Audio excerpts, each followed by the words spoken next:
Limite no amor. Um convite à consciência. Talvez você esteja ouvindo isso sozinho agora. E se for assim, fica comigo. Hoje não é sobre aprender a dizer não, é sobre entender por que tantas vezes você se cala. Eu já fiz isso. Já me calei para não perder, para não gerar conflitos, para manter uma paz, que no fundo não era paz, era silêncio.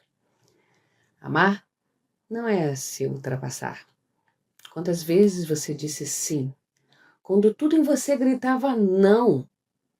No começo, isso parece maturidade. Depois, vira cansaço. E com o tempo, vira ressentimento.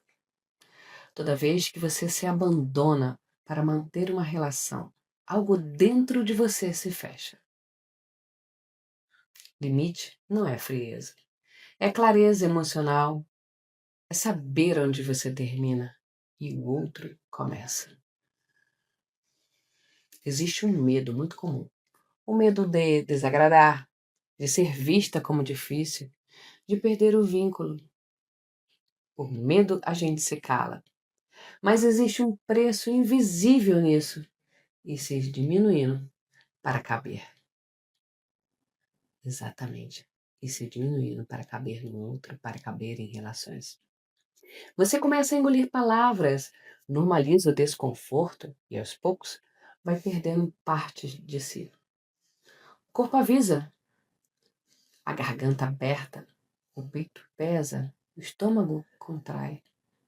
Isso não é drama, é comunicação interna.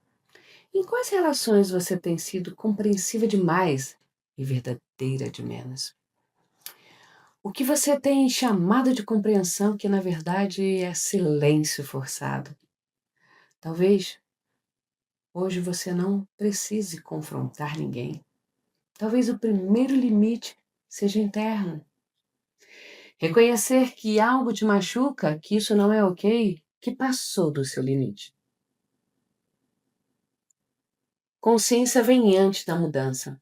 Não finja que não sentiu. O problema não é colocar limites. O problema é o preço que você vai pagar por não colocá-los.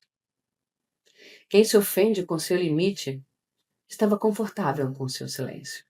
Relacionamentos saudáveis se ajustam, conversam, respeitam. Limite não é muro, é contorno. É o que permite que o amor exista sem sufocar. E se alguém se afastar, quando você começa a se respeitar, talvez essa pessoa amava o acesso irrestrito ao seu silêncio, não você inteira. Amar não é ultrapassar. Amar é permanecer inteira. Hoje, seu compromisso pode ser simples. Não fingir que não sentiu. Guarda essa pergunta para os próximos dias. Onde eu me calo para não perder o outro? E o que eu perco de mim quando faço isso? Onde eu me calo para não perder o outro? E o que eu perco de mim quando faço isso? Obrigado por estar aqui. Que os seus limites sejam tratados com o mesmo carinho que você sempre ofereceu aos outros.